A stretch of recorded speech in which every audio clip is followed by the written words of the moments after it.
This conference will now be recorded. All right, let's do a quick recap of yesterday. So yesterday we went through the two objectives. Obviously, objective number one, make the customer's time more valuable with you than any other person in the world. When that happens, they will then make the decision to only do business with you and no one else. Now, again, how do you do that? Well, you do that through truly listening, using active listening, such as, we talked about throwing fuel in the fire, and just truly listening and not worried about you talking. Okay. And the other thing is when we learn to teach the consumer through a non-condescending way, this will raise their self-worth, therefore makes them feel better. And if you're the one that's making them feel better, it just makes everything fall together. Okay. So that's objective number one on every single call we do. Now, here's the key to this. You don't have to achieve that in the first 10 minutes. But I will tell you this, if you've not achieved it halfway through the call, that's still your objective. You have to get there. And just realize if you don't get there, chances of them moving forward with you start to diminish. Okay. Objective number two, we're going to go ahead and get them to diagnose what they need. And this is done. This is done through a survey and opening the system up as a comfort advisor, just removing the door, doing something to create urgency and getting them, as we mentioned, if they see a burnt contactor, even on a market lead, they can see, I mean, I've seen where they say, I've got two estimates, I'm getting one more. You open it up, they see a burnt contactor in there, they see some things that look like they got hot, like hot spots on a board, and they go, holy crap. And now they want to move forward instead of waiting any period of time. So all these help create urgency. And it's more important when they diagnose what they need. They diagnose they need an air scrubber or whatever it is, the products you're going to sell. Okay? So let's go through today. Let's talk about the 4 stages of learning. And so today is the psychology of the sale. So the 4 stages of learning, let me show you the first stage. It's pretty simple. The first stage is called unconscious incompetent. Now, this is not the 4 stages of sales. This is the 4 stages of learning. It happens to obviously work with sales, but it works with anytime you're trying to learn anything. So unconscious incompetent, what that means is you don't know something exists, so therefore you don't know how to do it. I'll give you an example of this. I got a friend of mine who's a professional fisherman, and I went fishing with him off the bank. I'm 50 feet away from him. I'm throwing my lure in the water, and he's over catching bass. I'm not catching anything, and I'm like, "What the hell are you doing?" And he goes, "Well, what color lure are you using?" And I'm like, "Well, what does it matter?" And so he opens it. He opens my tackle box and goes, "No, you need to use this chartreuse pumpkin seed something another." And I said, "What are you talking about?" He goes, "Well, Scott, they make different colored lures, and it's not necessary, for the fish. It's for the surroundings. Look at the watercolor. Look at the outside. If it's a day that's overcast, this is what you want to use." And I said, "Are you kidding me? There's a science behind fishing?" And he goes, "Well, yeah." So now you look. At my level of fishing, I was unconscious incompetent. I did not know this crap even existed, and I sure the hell didn't know, even I didn't know, if I didn't know it existed, I sure didn't know how to do it. Okay. So that's the first stage of sales, our first stage of learning. Second stage of learning is conscious incompetent. So now the story I just told you, well, this is where I was in fishing. So now I know there's colors, and these colors are not for the fish. The colors aren't for me. The colors are for the surrounding atmosphere of what's happening. Well, so now that I know this, I'm conscious about it, but I'm still incompetent. I don't know what colors to use where. Now, I will let you know, this is where I ended my fishing career. I still don't know any of that crap. I don't care enough about fishing to learn this stuff. Okay? Now, the next stage, and this next stage is where I see most people in their sales career, is conscious competent. This means you know something exists. This means you know how to do it, but you have to think about it. To give an example, if a consumer tells you an objection, and let's say they want to talk to their spouse, Well, I'm going to tell you exactly what to say and when to say it. And so you might say, well, damn, I didn't know that existed. Well, now you do, so you'd be at stage two. Well, and then when you start to learn and practice this, one day you're going to be giving them objection and they're going to say, oh, I got to talk to my spouse or I got to think about it or whatever it is they tell us. You're going to go, I know I'm supposed to say something. I just don't remember what the hell it is. Oh, yeah, here's what it is. And then, if you have to think about it, this is where you end your career. Now, I will tell you, I'm telling you, 99.9% of the people, salespeople, end their career here. The last stage, let me show it to you, is unconscious competent. If you can make it, and I challenge you, if you can make it to here in sales, you can write your own paycheck, literally. This is meaning a consumer says something, you know exactly what to say, it comes out so flawlessly, and you don't even know why you say it. To give an example, let's say, so Dick, do you have shoes on? And if so, do they have laces?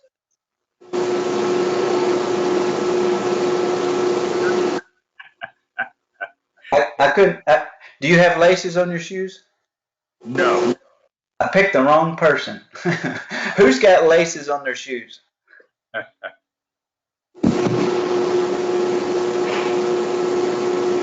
Hey, I'm getting some feedback. Matt or Steve, you got Steve Cox in Florida. Steve, do you have laces on your shoes? I do, sir. All right. So this morning when you woke up, did you have to think about tying those shoes? Did you actually go, I'm going to put the bunny ear through the loop and pull? Did you think about it or did you just do it? I just did it. So congratulations, you're at level 4 or stage 4 on tying your shoes. Now, I want to challenge somebody to get to stage 4. And I will tell you, I only know 3 people I only know 3 people. And I know a lot of people that are at stage 4 in sales. One of them's myself and 2 other individuals. And those individuals can write their own paycheck.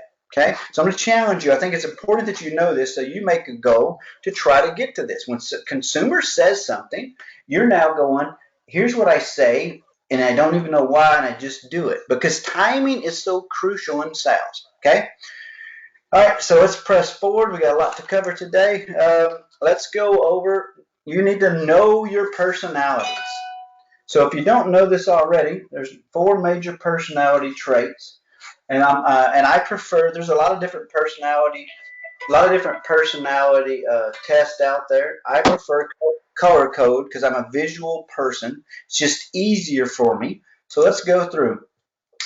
25% of your consumers are reds. Okay, so let me give you a brief description of a red. A red is a person that is visionary. A red is decisive. They make decisions instantly. Okay, might not be the right decision, but they make decisions, right? They get things done. Reds are typically demanding. Reds base their decisions on logic, meaning they don't base decisions on emotions. Reds are very insensitive, or they come off to be like they really don't care about you. Okay, a red, one of their whether it's a strength or a weakness, reds have to be right, and they go out of their way to make sure that you know that they're right. Okay, everything is a task to a red. Meaning, when let's say you're going out to eat, well, they're just ready to go eat and get it done. When a different personality goes out and eat for the experience. Okay, red is all about the results. They really don't care about any of the crap between. They just want to know, what's it going to cost me? When's it going in? Okay, so those are reds. Now, as I say these, I want you to think about yourselves in the room and say, well, where am I? Who am I? If you've already taken color code, you'll know. If not, by me just talking about these, you will fully understand them. So you need to truly understand all first 4 personalities because a red buys differently than a blue. A white buys differently from a yellow. You have to understand these. If you're ever going to be to level 4, and stage 4 in sales, you need to fully understand these personalities. Okay. Now, again, 25% of the population is a red. So a good chance you're going to run into one every 4 calls. All right. So a blue, 35% of our population is a blue. So let me tell you a little bit about blues. Blues are all about the relationship. Their true color is blue is the color of intimacy. Okay, blues are do-gooders. They actually want to go, give at the food mission. They want to do good deeds for people. They truly are thoughtful.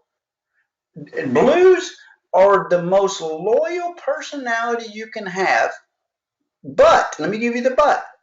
They trust nobody initially. This is a key to a blue.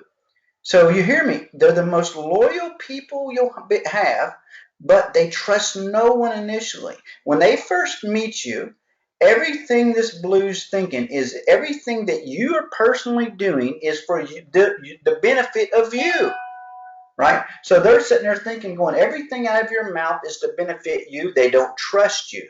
Once that you build trust with a blue, and once you're in forever, unless you really, really, really, really, really cross them, right? But what I mean by it is they're loyal. So if you go to a blue and they got a house with 3 systems and you understand that, they buy the first one. When you go back to buy the next 2, it will be as simple as this. You show up and they're like, all right, well, what's this cost? And they don't even think about anybody else because you're their guy. That's how loyal they are. Now, blues are very opinionated. They're not afraid to tell you their opinion, regardless if it's right or wrong. Okay? Blues are sincere. They are self-righteous. Okay? And well, that's about it on blues. The biggest thing you got to understand from a sales perspective is 35% of the people. So if you run 3 leads a day, you're probably going to run into a blue. And that person is not going to trust you. And so you have to do your damnedest to gain trust. Okay? It's a little bit different. All right, so let's go to the next one. Next personality is a yellow. 20% of the people you meet, so every 5 leads you run, 1 is going to be a yellow on average. Yellows are always happy. And I say always, I mean, it's crazy. A true yellow, if their primary color is a yellow, they can be in a car wreck and they're happy. They're very impulsive. Yellows will drop what they're doing and do something else without thinking of the damage, collateral damage. Yellows is your guy that would call you up and say, hey, you ain't heard from him in a week. He calls you up on Friday night and says, hey, let's go to Aruba. That's a true yellow. I mean, they really do impulsive things. They're spontaneous. They make a decision to have fun in an instant. Now, the negatives with yellows, they're irresponsible. Very irresponsible. 2 yellows can never get married because they would travel, have fun, and only do that, and they would never work. Okay? Yellows are very charismatic. Yellows make the best friends, by the way, if you can afford, to do as much as they do. So a yellow is all about the experience. Now, why is that important for you to know in sales? Because if you determine that this person's a yellow, well, guess what? You better talk about what the install is going to look like more than selling the install. You need to say things like, "You're not going to believe these guys, man. They are great. They're awesome. You're going to have so much fun when they come out here. These are awesome guys, And you got to when I say that, I would tell my people, hey, this is a yellow. Let's make it exciting, you know. And so that's basically it with yellows. It's all about the experience. They don't even care if they win the game as long as they had fun playing it. Okay? And I don't know if you know this about me, but I'm a red. I care about the damn game. I want to win everything, and I don't care about anything in between. And you probably know that already. So I'm a red. All right. So last but not least color, a white. 20% of the population is a white. Now you might say, so when you truly understand whites, so let me tell you about their character. Whites are the go with the flow, right? Meaning if everybody's doing it, well, they'll do it. Okay, they're a go with the flow. They don't like to, they're like, they don't want to shake up anything. They just want to. A white is a person, when something really, really bad happens, they just want to tuck into their corner and be left alone. That's their defense mechanism. Okay, so they're go with the flow. They're always agreeable. Whites are very generous. Whites are really kind people.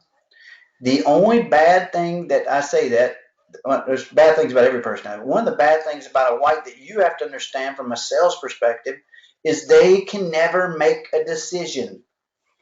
So you will never sell a white anything if you ask them if they want it. So once this is the great part about sales is when you determine somebody's a white, all you got to do is just make the decision for them. You know they're agreeable. You know they don't want to make the decision. I used to have a controller that was a white, and it was the funniest thing in the world. I could give her a credit card and say, buy pizza for everybody. What kind of pizza? Where do you want to get it? I said, I don't care. Get them Pizza Hut. Well, how many pizzas do we get? What kind? And I said, I don't know. Just do it. She would die before she would order us pizza. And I screwed with her on purpose. But, so you have to literally say, if it's a white, you basically narrow it down to one option and say, look, so obviously this is what we're going to get taken care of for you today. Go ahead and initial right here. We'll get you put in. They want you to make the decision for them because they can't. Okay? Something about a white, if you're a manager on this call and you have an employee as a white, you never praise them in public. You never put them on a public pedestal. It makes them sick in their stomach, right? So if you're a white and you're an employee of mine, you better believe when you do good, I'm just going to pull you aside and say, hey, man, that was awesome. Appreciate it. If you do it in public, it makes them sick.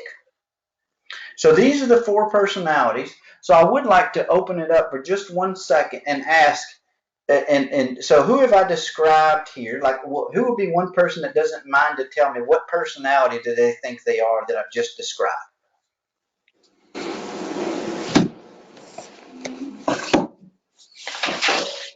Anybody? Well, I'm I'm a a yellow. red.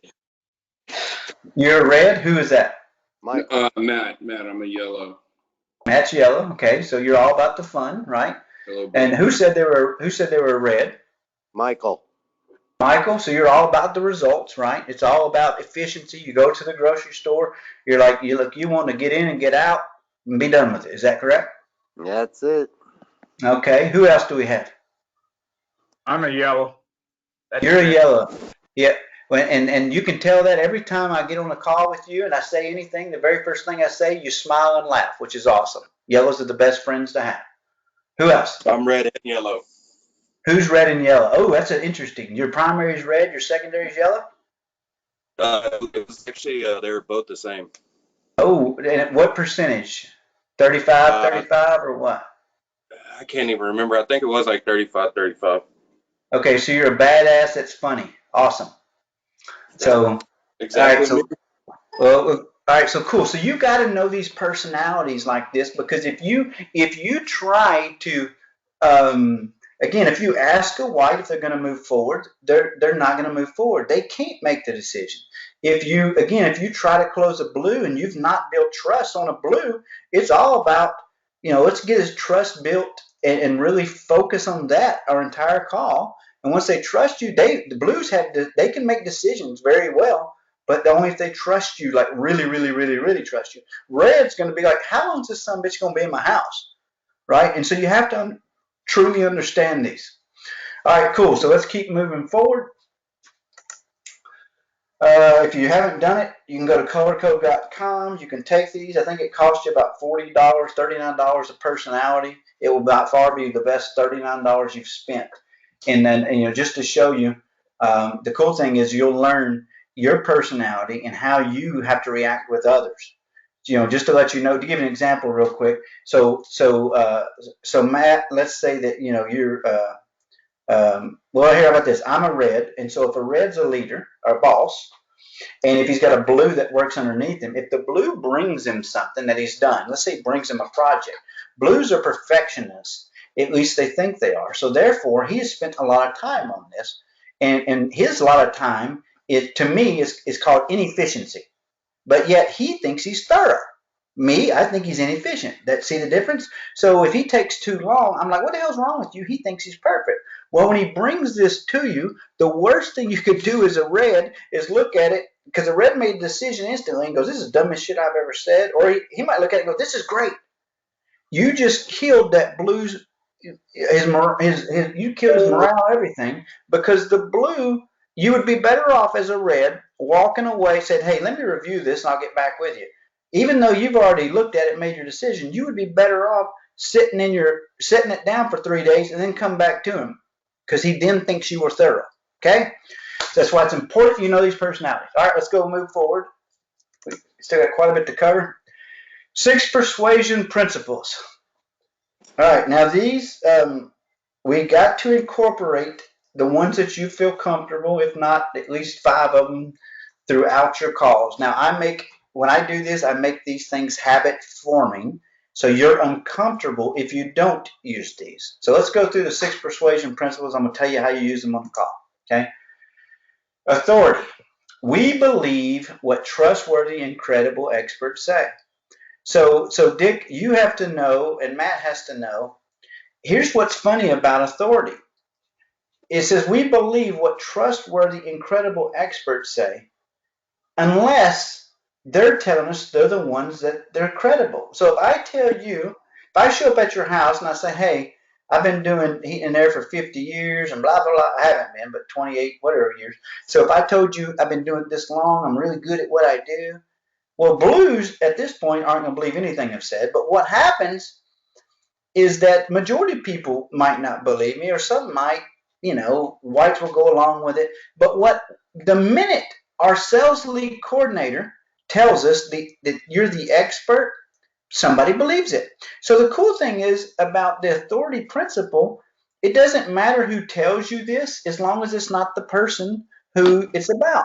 So just to let you know, Matt, what you've got to do is you make your sales lead coordinator do this. Let's say that Reggie's going out to a call, and I'm the sales lead coordinator. I'm going to call you up and say, hey, Matt, just to let you know, I'm Scott here, at Anderson's. I'm the dispatcher or sales lead coordinator, whatever you want to call it. I'm the dispatcher for all the incumbent advisors here. I've got you down, and we're coming out today between 3 and 5 or 3 o'clock, right? Okay, cool. Hey, just to let you know, I have Reggie coming out. Now, Reggie, just to let you know, Reggie's been doing this about 25 years. He's a true expert in our industry. I mean, by far one of the best you'll ever meet at designing duct systems, if that's what you're going out to quote, right? Or let's just say it's a change out. Reggie's been doing this forever. One of the greatest things about him, he's a truly an expert in this industry, by far one of the most knowledgeable people you'll ever meet in this industry. So by your sales lead coordinator saying that, Reggie shows up, and instantly we will gain trust with Reggie. And so this is, I can't tell you I said I can't, you need to do this, but it's from somebody different other than Reggie. It needs to come from a sales lead coordinator. It needs to come from a technician. So when my techs turn over, here's what they do. They already know who's going to run the lead before they set the lead. And let's just say it's Scott that's going to run the lead. So what they do is they go, hey, just to let you know, when the customer goes, yeah, I'd like to get somebody out. He said, all right, well, we have a lot of comfort advisors and come out, but, seeing meeting you and knowing this is a very complex situation, I tell you what, I'm going to request Scott come out. Scott is by far one of the most knowledgeable experts. And now you notice I keep saying that word, experts in the heat and air industry. And so is it okay if I request him? I think you'll hit it off with him. Is that okay? And they say, yeah, sure. So when now you call the sales lead coordinator in front of the consumer, the technician is going to say, is there any possible way I can get Scott out here? Man, I really appreciate it. And they're going to go, yeah. And now Scott has been delivered on a platter with instant credibility and trust because of the authority principle. Okay? So let's go to the next one.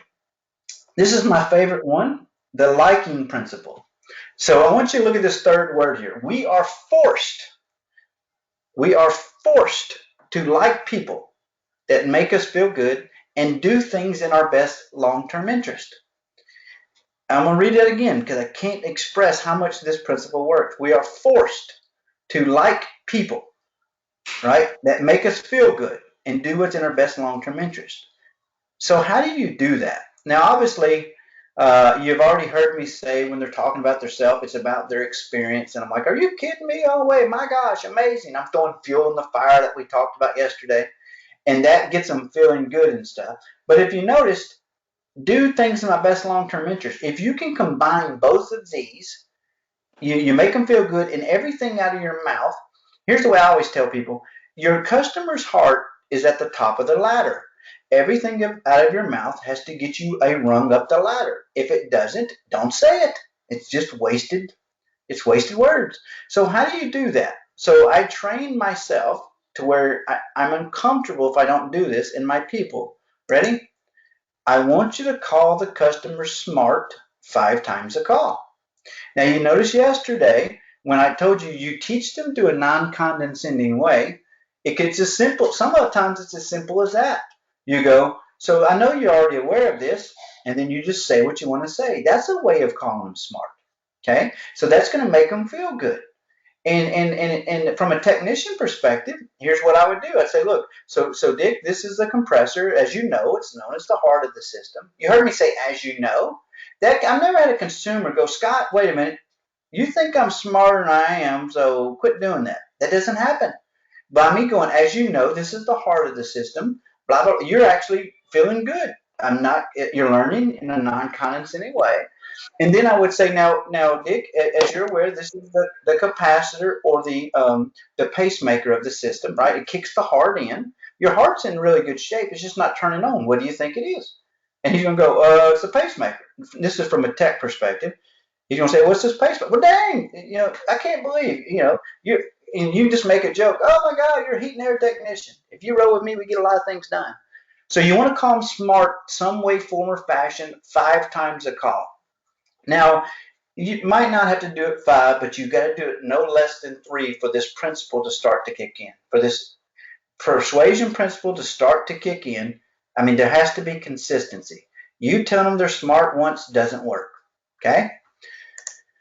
Well, so what else do you have to do? You have to, I mentioned yesterday, you need to belittle yourself. This obviously makes them feel good. So again, you heard me say yesterday, if I see somebody has a motorcycle, I'm going to say, oh my God, you're crazy to drive that. You nuts. And he's like, what do you mean? Yeah, these things scare me. They're faster. He's like, oh, it's no big deal. I've ridden them all my life. I'm like, are you kidding me? You're 3 times the man I am. There's no way I'm riding this thing. You'd probably jump out of an airplane too. And if he goes, well, hell yeah. If he says, well, yeah, you're going, oh my God, I'm here with freaking crazy man. So my point is, when you belittle yourself this way, and you heard me say yesterday about framing a wall up, when you belittle yourself, it makes them feel really, really good. And I want you to look at that third word again, forced. There's not one personality that is resistant against this. You will, if I did this to you, so if I met you in a bar, never met you in my life, and I started doing this to you, what's funny is you're going to like me and you can't help it. That's why I love this principle. Okay? So, smart time 5 times a call. I want you to belittle yourself. Okay, let's look at number 3. Reciprocity. This is my second favorite one. Second favorite. So we feel obligated to do favors or return favors to people who have done favors for us first. So again, we feel obligated to return favors to people who have done favors for us first. So, well, this is going to set up some closes that we're going to go over. When you start to do favors for your consumer, and especially if you can do favors that are in their best long-term interest, you're now tying the two of the persuasion principles together. You're going to see something magical happen. Okay, so let me show you. So right now, I want you to save them money 5 times a call. This ties in 2 and 3, both. So I save money 5 times a call. So this is me doing you a favor. Okay, so you're more apt to do a favor for me later, which is going to set up a close. And then also, by me saving you money, that's best in your long-term interest. It's going to make you like me even more. So here's an example of that. So let's say Matt routed the outside condenser, and because we as salespeople take what we do for granted. We communicate a lot, and sometimes we just skip over things and don't even use it to our advantage. So let's say I'm out there with the outside condenser, and I'm with Matt. And Matt's a consumer, and let's say the disconnect is in really good shape. I'm gonna say, Matt, as you know, this is the disconnect or the breaker box, which turns the heat or turns the outside system here on and off. Now, normally, Matt, when I write up the proposal, right, I replace or I put a new disconnect box in in the proposal. Now, your situation, Matt, yours is in really good shape. It's up to code. It's in really good shape. So if you'll allow me to reuse this, Matt, it would save you about 350 bucks. So is it possible that I reuse this? So if you notice the way I worded this, I'm not only saving him 350 bucks, but what I am doing is I'm giving him permission to save the money. So he's in control whether I save him 350 bucks or not. And so therefore what this is doing is this tying these two principles together. And he's going to like me even more. And I'm saving him money, which is going to set up, this is going to set up two closes that we're going to use later if we need them. Okay?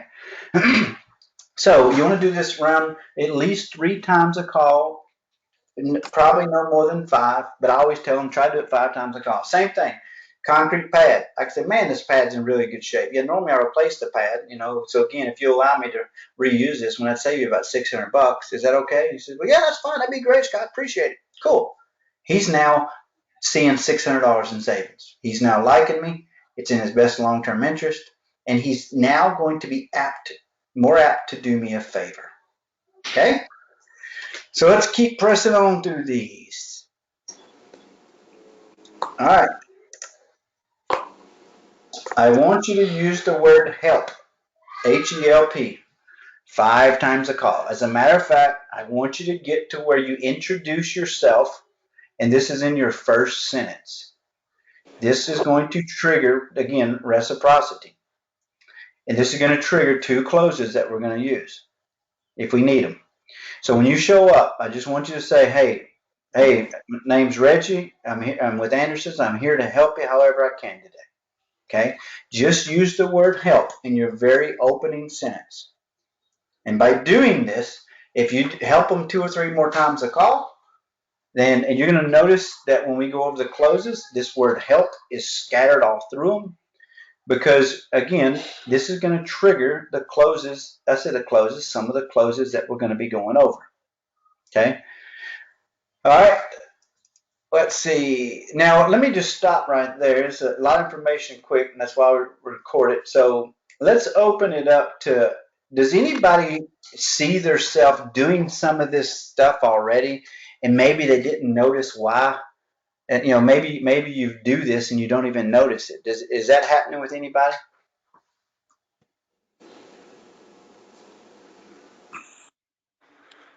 I feel like like number 2 is I feel really strongly about because no one's it's hard to get a sale if they don't like you. Yeah. And it's easy to say. I've always said that it's easy to say no to a stranger, and it's hard to say no to a friend. Okay. Yeah, you're correct. So obviously it's hard to say no to. Who was that speaking, by the way? I'm sorry. It's Brian. Brian, thank you for speaking up. So Brian, yes, it's hard to say no to a friend. You've heard that it's beaten in your head before. People do business with people they like, and then obviously the cool thing is you heard me say this works on 100% of people if you do it correctly, meaning that they are forced to like you. You cannot help it, which is awesome.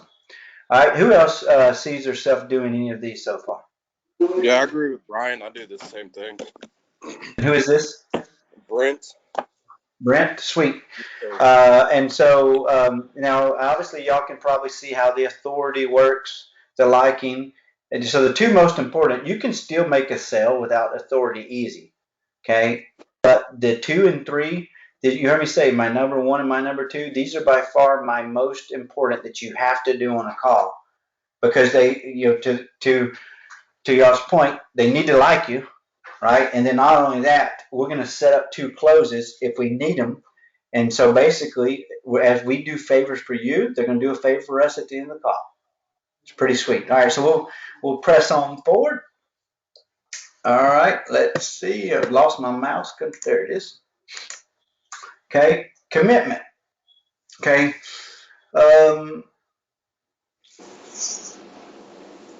So you got to understand, people are comfortable with, right, what they've done in the past. And so if you do show up, and let's say that somebody has gotten 3 estimates before in the past, that's going to be hard to get them to break that. Now, here's the issue is, do you know that's even the truth? So when they tell you, hey, I'm going to get 3 estimates, and that's the first thing at the door, well, we're going to address that. Is that the truth? Is it a defense mechanism? What is it? So we're going to go over all that, but you have to understand that people are comfortable doing the same thing over and over. And so if for example somebody makes the decision on the first, like for me, I'll give an example. All right, a red personality, it's a task to him. He wants to get it done. So when me and my wife, not for this house, 3 houses ago, went and bought furniture, I don't want to go to that crap, but I went with her. She wanted me to go. I walked in this furniture store.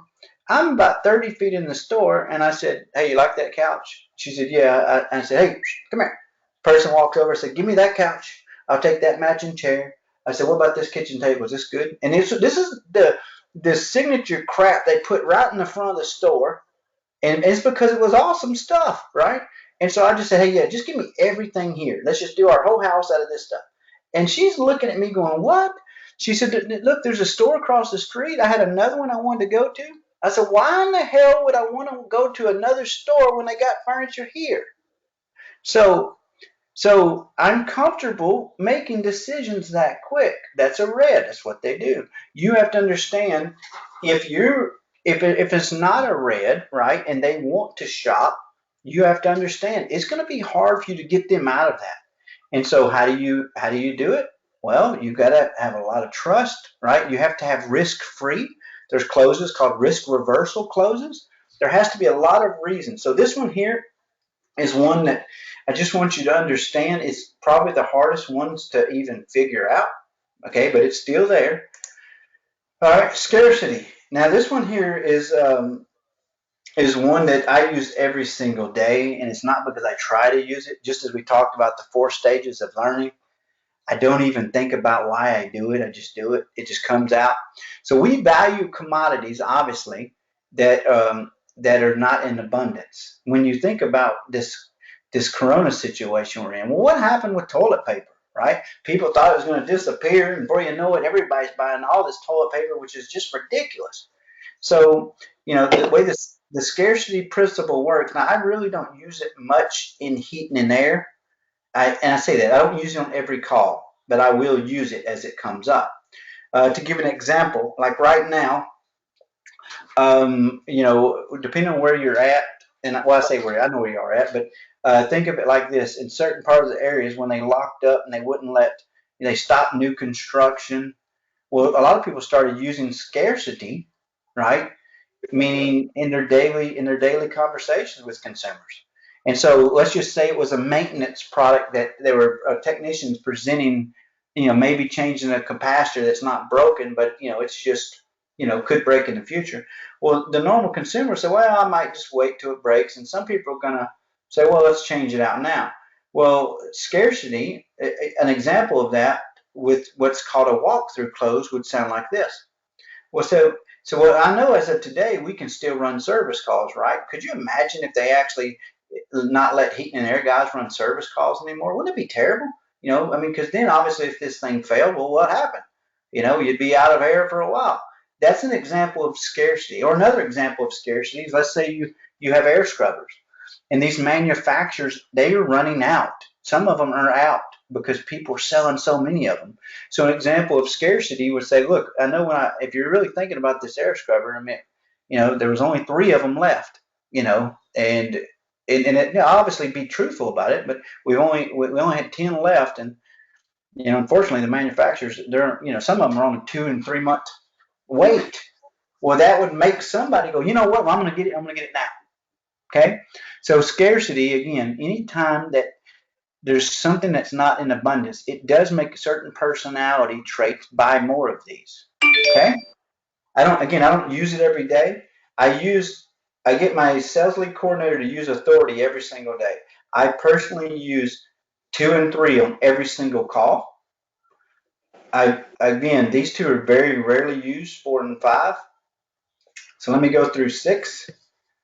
Now 6 I use religiously. Consensus. So we're going to talk about this one for just a minute. So All right, so we trust the powers of the masses. So similar to the white personality, right? The white personalities go with the flow. They'll do what everybody's doing it. And it don't even have to be right, but they don't want to buck the system. Okay. Well, consensus for the other three personalities has to be communicated differently.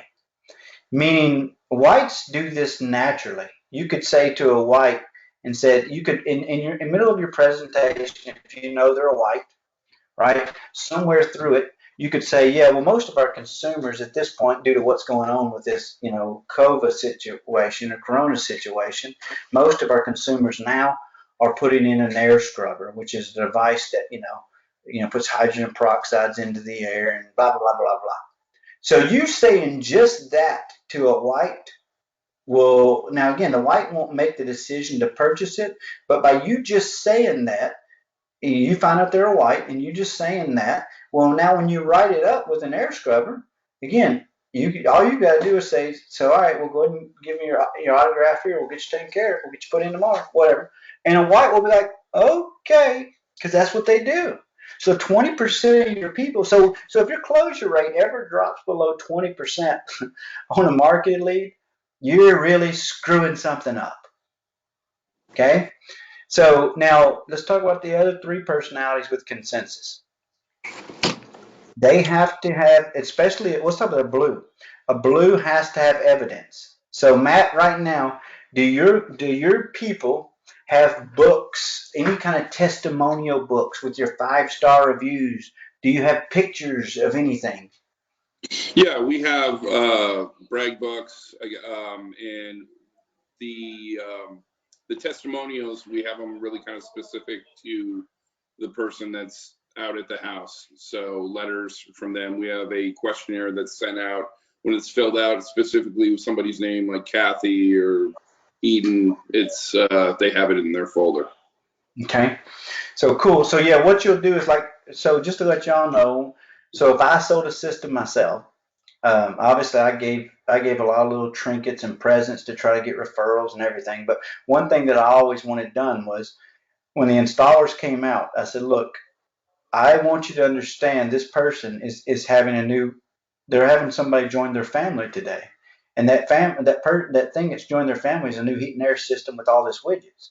So when they get done, I had them say, hey, they'd pull you over and say, hey, Matt, well, Scott wanted to make sure that you knew he really appreciated your business, and really enjoyed meeting you. And one of the things he likes us to do is to let you know, congratulations, happy birthday. Today is the birthday of your heat and air system. So do me a favor, go stand over there. He wants to see your smiling face next to your heat and air system.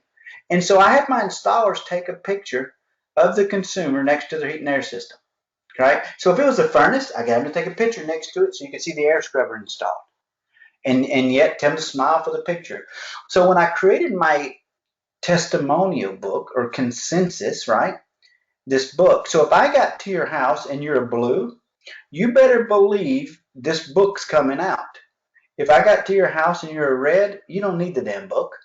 So by understanding this, so if I determine you're a blue and you don't trust me, well, guess what? The blues trust proof, and proof, the consensus principle works. So if everybody does it, right, and they see this many people are smiling, well, then obviously it works. So I can't tell you the importance of this, you know, and so obviously if I had to give weight to them, right, meaning a value to them, the highest value I think has to go to number 2, you know. After that, I'm thinking obviously number 3. After that, I would say consensus and then authority. And then the last two, like say 4 and 5. Scarcity is important when it comes up. I don't use it all the time. Okay. All right. So let's go through right now. I want to open this up. We're going to open it up to discussion. So Matt, what I would like to do is just let's go through now. Y'all, I'm assuming y'all are all at different houses and everything, or is that correct? Well, I'm at the office, but Yeah, I mean, they're all at different locations, what I'm getting at. So let's go through today. let's just start off. What I would like to do is go through and say, somebody on here, we can start with Brent if you don't mind. So, Brent, what's one thing you can tell me you got out of today that maybe you didn't know that you're going to be able to use in the future? I guess kind of the authority. That's a thing kind of I have a hard time with is with the customer. I mean, in my day-to-day life, yes, but with the customer, kind of the authority. Okay. So, let me ask you this: how old are you, and do you look young? I'm 35. I mean, I don't know if Okay. I look young or not. Got a Okay. sweet mustache. Yeah. So this principle is important. Just this is more for Matt and for Dick and Steve to understand. But if this principle is extremely important if you look young, or if you're a lady who sells in the home, because people assume, and it's a terrible thing. They assume if you're young that you look young, you don't know what the hell you're doing. And then a lot of people will see a lady in the home and go, "Ah, what the hell does she know?" And that's just what they do. I'm not telling you it's right. So by having this authority principle, so to give you an example, here's what we do for my lady company advisors. Okay, we dispatch them the same way, meaning they sales lead coordinator just says something and we dispatch them the same way. But after they arrive, let's say if I'm a lady comfort advisor, I arrive, I'm going to say, so Brent, just to let you know, I'm going to go and apologize in advance. I've got a job that has a crew on it that's a very technical job that I designed. And in the event, if they call me with the question, Brent, is that okay if I take it? And the customer will say, yeah, that's fine. Now you got to imagine your sales lead coordinator already told you that I'm an expert in this industry.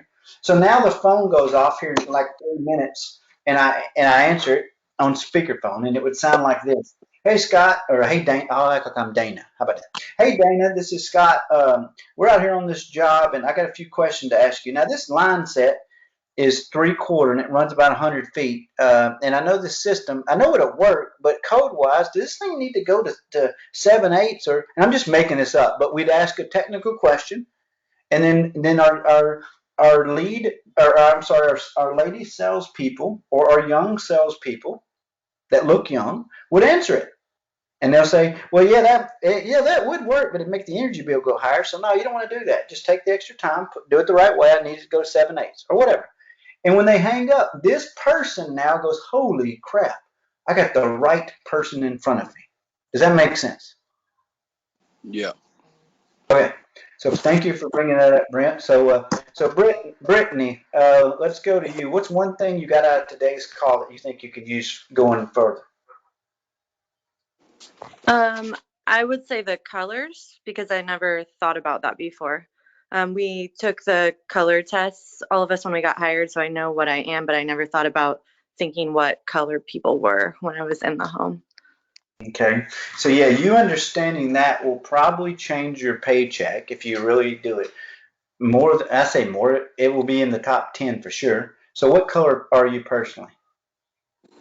I am red with secondary blue. Okay. Red with secondary blue. Sweet. All right. Well, thank you for that. So that is definitely a good one. Yes. So if because I mean, like if I spoke to everybody the way I want to be spoke to, I'm gonna make a bunch of people cry, right? And probably make somebody commit suicide, somebody cry, and I don't know, but so you truly got to understand the personality. So thank you for that, Brittany. All right. So Brian, what's one thing that you got out of today that you think you can use moving forward? I think, let's see here. I think I kind of sometimes it's hard to capture where like number four. Sometimes you want to go for something bigger and you kind of lose sight of what the customer really wants, and sometimes you lose a sale or possibly uh, you know you Yeah. lose a sale by trying to sell something that the customer doesn't want. Okay, so let me ask you this. Are you a technical person? Were you ever a technician? Yes. Yeah, and that's typically the biggest flaws of a technical person is in that. The cool thing is Brian, you recognized it.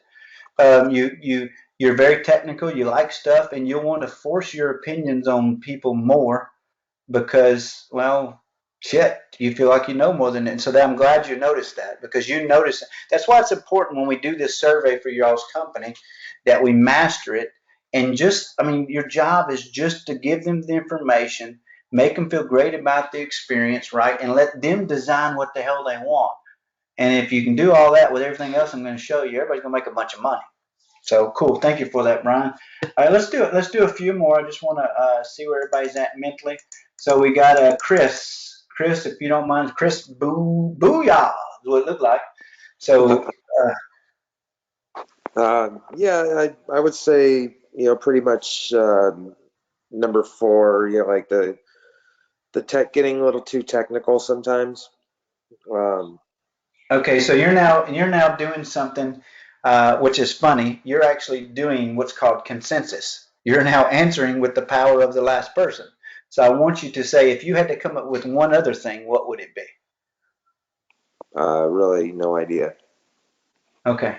It's not So like I was trying to follow what he was saying, but that's my one of my downfalls that I need to kind of get out, is trying to get a little less technical. okay, cool. All right, so as we go forward and we get into further or future calls, what we are going to do is we're going to start to rip apart y'all's calls. Now, we're not going to do it on today. And so now Steve is on the call with the Comfort Authority. So, Steve, when we get to that point, the calls are separate, meaning they're solely your company, and I'm ripping apart your company's calls. So, when we get to that point, I am going to ask for a commitment right now from everybody. Is it okay if you and I'm assuming it's okay unless you tell me no? How about that? So I don't have to hear everybody say yeah. But is it okay when we start to rip apart your calls if you give me a bunch of BS or a bunch of excuses that I call you out? And if we got a bunch of whites on here, and if you don't want me to call you out, please let me know, because I mean, when I start to rip apart these calls and you give me excuses, my job is to, as a coach, is to make you stronger and better. Just remember, every time I do that, it's with good intent. My intent is to make you stronger and a better person.